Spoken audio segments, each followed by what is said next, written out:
ઓખા મંડળ. આ નામ માત્ર ભૂગોળ પર લખાયેલો વિસ્તાર નથી. આ તો એવી ધરતી છે જ્યાં ઇતિહાસ સવારે ઉષા બની ઉગે છે અને સાંજના પ્રકાશમાં સ્મૃતિઓ ધીમી વાદળી બની ફેલાય છે.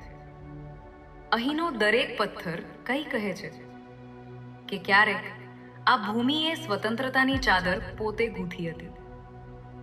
ક્યારેક અહીંના લોકો પોતાના હક માટે નિશબ્દ રીતે ઊભા રહ્યા હતા. એ જ ધરતી પર આજે એક નવી છાયા પડતી દેખાય છે.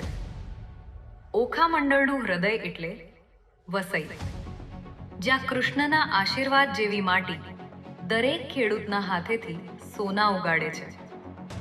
જીવનનો એકમાત્ર દસ્તાવેજ છે માટી પર લખાયેલું ગૌરવ. હવે એ જ જમીન, એ જ આધાર, એ જ રોટલો એક એરપોર્ટ માટે લેવામાં આવી રહ્યો છે. ઓખા મંડળનું વસઈ અને આજુબાજુના 4 થી 5 ગામો જ્યાં લોકોનો જીવ ખેતી પર ટકેલો છે. અમારી માને કોઈ છીનવા આવશે, અમારી માતૃભૂમિને કોઈ છીનવા આવશે, અમારા ઘરબારને કોઈ છીનવા આવશે, અમારા બાળકોના શિક્ષણ, અમારી રોજીરોટી એને કોઈ જો છીનવા આવશે તો અમે આખરી લડાઈ પર લડવા તૈયાર છીએ. બોલો, તૈયાર છો? એમની જમીન સરકાર લેવાની પ્રક્રિયામાં છે. પણ પ્રશ્ન માટી ઉપર નથી, જીવનના મૂળ ઉપર છે. આ લોકો શું કરશે? ક્યાં જશે? ખેતીનું જ્ઞાન એમનો ધર્મ છે.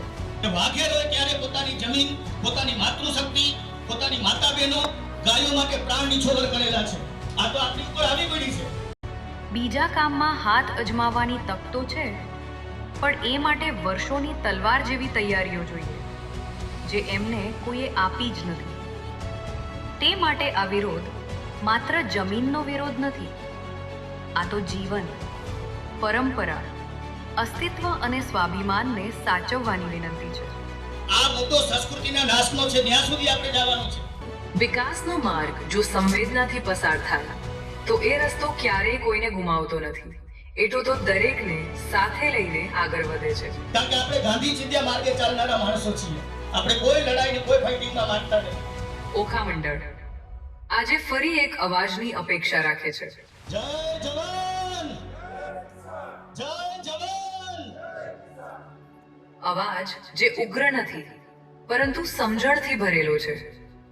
શાયદ પ્રશ્નો મોટા છે, શાયદ જવાબો પણ સરળ નથી, પરંતુ આ ધરતી એટલું જ કહે છે, બદલાવ કરો પરંતુ સંભાળીને.